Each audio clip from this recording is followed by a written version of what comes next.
Okay, so living your dreams, something that I was really, really lucky that when I was in my early 20s, I realized what I wanted to be doing with my life. And I was practical enough to realize how I needed to do that, what the steps were, and then I did them.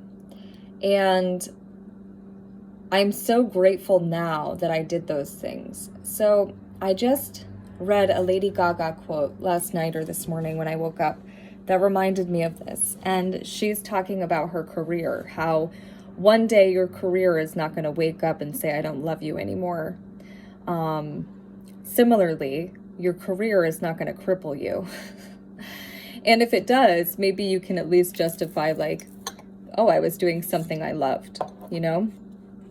But something I have to say is I was in a relationship for 4 years with a man who was abusive, but also who literally made it seem like everything that I did made me a loser and made him somehow better because I chose to study and travel in my 20s instead of get married, start a business because him and his ex had an inheritance, enough money to do that, and have a child. So he literally made it seem like my decisions didn't matter, like me driving an old car, me renting apartments, and me saving my money to travel and study. My goal made sense for all of those things.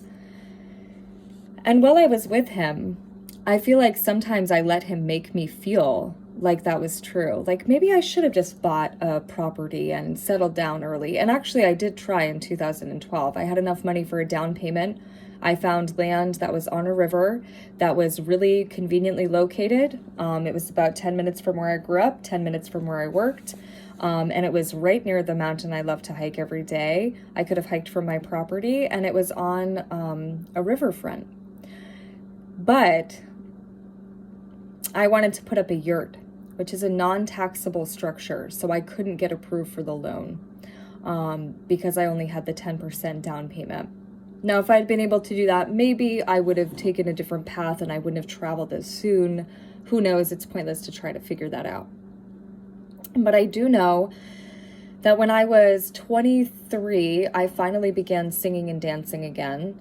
And I was happy. Like I was doing the things that I did when I was a kid. I was painting, I was journaling, I was writing, I was singing, I was dancing, I was hiking, I was happy. So now that I am disabled, my body's not what it used to be before he hit me in the spine with a chair.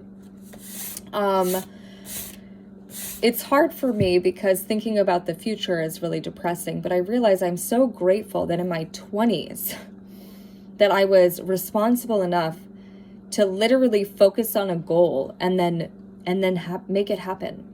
I was so grateful for that. I'm so grateful for that right now because I would have way more regrets. I didn't travel as much as I wanted to. I didn't do all of the studying and certifications I wanted to do. I wanted to always do continuing education in other countries. I wanted to travel to a lot more of them. I wanted to continue to dance and study dance, and I wanted to continue to study healing modalities, and I wanted to bring them to a community that was my community with my self-sustainable healing center, and eventually, be able to help people. And if there were teachers, like one of my amazing teachers that I studied with in India, she wanted to come here and help people, and I wanted to be able to host her. These are all things that I wanted to be able to do. And then as I was older, my retirement plan was going to be for me to study Ayurvedic medicine more frequently. It was going to be like work, do the things in my healing center that I could do young, travel, do what I had planned, but all the while working jobs so that I could afford to do that, and then working slowly to have my property. But I realized that I am incredibly grateful to myself that I took agency over my life when I was young and I made my dreams come true. I didn't do things based on what society expected. It wasn't easy. People here in Midcoast, Maine, most of us are not from the rich trust fund families. Most of us are actually like poor, grew up in a trailer, which I was never ashamed of. My dad spent 20 years building a house for my mom here.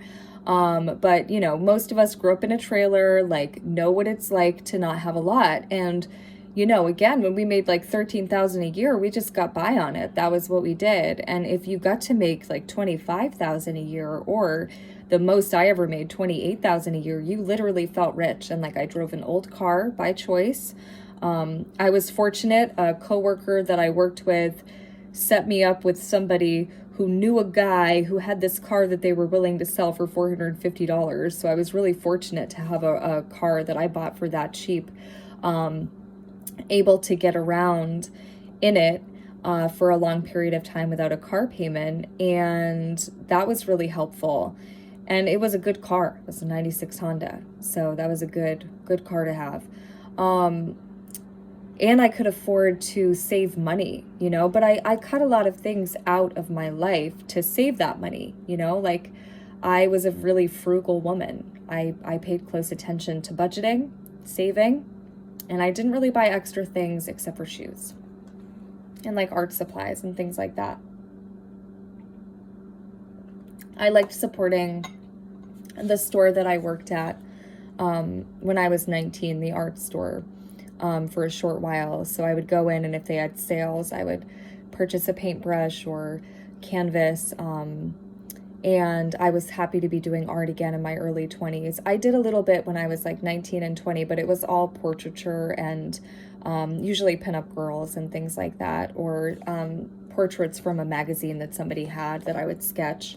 And then I got into watercolors, landscapes, animals again when I was like 23. And then I started to do my more abstract oil paintings as I got older. But I'm really grateful that I spent all that time by myself too, on the mountain with my dog and working and saving and coming up with a plan and really focusing on what it is that I wanted.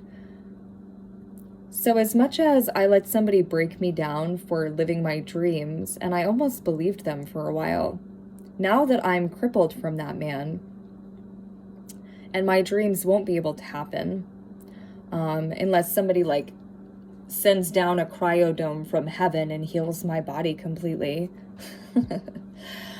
It's sort of like, it's a realization that I'm grateful to myself. So definitely live your dreams, no matter how impractical they seem. Do the things that you want to do because it's your life. And other people usually act that way just because they're jealous. You know, I had so many people like, well, why do you drive an old car? And why do you choose to travel and waste your money instead of buying a house like me? And it's like, first of all, why on earth would everybody need to be like somebody else in order to be doing something useful? It's a bizarre concept. I would never judge how people choose to spend their money, because if they're happy and they're living their life to the fullest, then that's all that matters. But it's definitely something that's really important, you know, like I do wish that I had never ended up with that man. If I could go back in time, I would write in large letters on the wall, stay away from, you know, but I can't do that. So all I can do is urge ladies, women, men too, to spend some time alone when you're young, in your 20s, if not before. Spend time alone. That means no dating. No relationships. Get to know who you are and what it is that you like, and no sexual interactions either, because I think it's really important to kind of see who you are and what it is that you want and what makes you happy, what makes you unhappy. I definitely, again, just to reiterate or to bring up the morality card in the Osho Zen deck, which I think is hilarious. I did a video where I read the meaning of it, because when I was in India, I kept getting that card when I was asking a question about a situation that I was really conflicted with. And it literally talks about how, you know, this old lady is like rigid and set in her ways. I definitely was like a young person, but I did become very attached to my schedule, my regimen, and like how I lived my life. And I think that if I had stayed alone in that time period completely, yes, if I had met the right person, like my future husband in that moment, somebody with good intentions, with like the same intentions that I had of having an actual life together, I think that it would have been a really healthy relationship and really positive and beneficial for both. But I also know that if I had stayed alone, I probably would have become even more rigid, and who knows if I would have ended up with a partner, because it's amazing how when you spend enough time alone and you realize how therapeutic it can be, because no one's unsafe. You know, now I'm always going to have in the back of my mind that no matter how nice somebody seems, if that ever happens, I've obviously been alone since I finally kicked him out, locked him out, end of September of 2020. You know, but even if I end up being able to welcome someone into my life, I would always worry that they were going to harm me, which isn't really fair to put on someone else. So I feel like it's more realistic and makes more sense for me to just stay alone, because I have too many things inside of me that would be unfair to another person, you know, especially a good person. So I do think it's important to spend time alone. I think it's important to live your dreams no matter what they seem. And I think that it's important to recognize when someone is trying to break you down, even if it's a family member, a supposed friend, a partner, because thinking that to do things the way they did it is the only way is a really horrific thing. It's really awful to do to somebody. And especially because all the things that I was really proud of doing for myself, because I didn't have any help. That was me who did those things. I saved the money for the almost $2,000 plane ticket each time. I saved the money for the $3,000 certification class each time. I saved the money so that I paid for rent during that time period, except for a few instances where I was fortunate. But the exchange was that I helped people take care of them, their mental health, taught them free dance, free astrology, took care of their kids. There was a lot of exchange there involved. So, you know, this time period that I was able to do these things was very beneficial for me. But had I been around healthier people, healthier for me, not people that were just looking for what I could give them, then I can imagine that my life would have been more fulfilled. But definitely live your dreams. Definitely do the things that sound impractical to the world. Find a way to make them happen. And people used to ask me all the time, you know, how did you do that? I could never do that. I could never travel. I could never this. And I was like, this is how I did it. And I tell them, I didn't go out to eat very frequently. I didn't have a car payment. I didn't buy new things for myself. I have clothes from when I was in 8th grade. So I have a lot of things that I can like repurpose. And so my mom taught me how to sew when I was in 1st grade. So I'm really lucky there. I told them the ways because I wanted them to know that it's actually not that hard, that this girl, Katie Harris, could go from Burkittville, Maine in a trailer, you know, having nothing, having enough. We had enough to survive, for sure. I was fortunate as a child in that regard. But I went from that girl having nothing, going through all of the hardship that I've shared now to speak out to try to help future people. And then I ended up finding a path, and I taught myself how to budget, how to save, how to plan. And then I crossed everything off my list. The only thing I needed was obviously the continuing education I planned on doing because I love to study. And to be completely honest, the first year I ever took a real vacation, like longer than 4 days,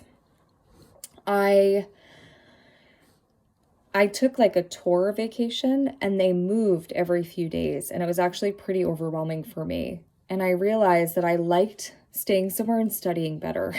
I liked learning the whole time, having a few days off a week to do whatever, and then you're somewhere new and you have your meals and you have your place that you stay that's consistent and you're learning. And I knew what I needed. I like to take my breakfast in the sun. I needed space to study. I worked really hard to know myself and then to make sure that I set myself up for success. So it was pretty amazing to me and to people who knew me. Not people who projected who they thought I was, but people who knew I was that poor girl who, like, grew up in a trailer in Union, Maine, Burkittville, Maine, and, worked her way up to be able to do those things. So like a lot of people from then were following my journey because they were like, this is amazing. How did you do that? Because to people, it was something that seemed impossible. And I wanted to post a lot because I wanted people to know that it was possible to do. And now I just want to reiterate to everybody to please encourage your children if they have dreams to live them. Please encourage your neighbor, your associates. Like if somebody has a dream, don't tell them that it's not possible. Instead, encourage them and help them come up with a practical way of getting there if they need it. I shared everything that I did with people so that they knew that it wasn't actually that complicated once you sifted through it, and figured out what it was that your priorities were and what you wanted. But now I have to say, I'm really grateful to myself for being able to make those dreams come true and for being an advocate for my own happiness and then taking agency over my life and making it come true without anyone else helping me but myself. So I'm really grateful for that time period. Definitely.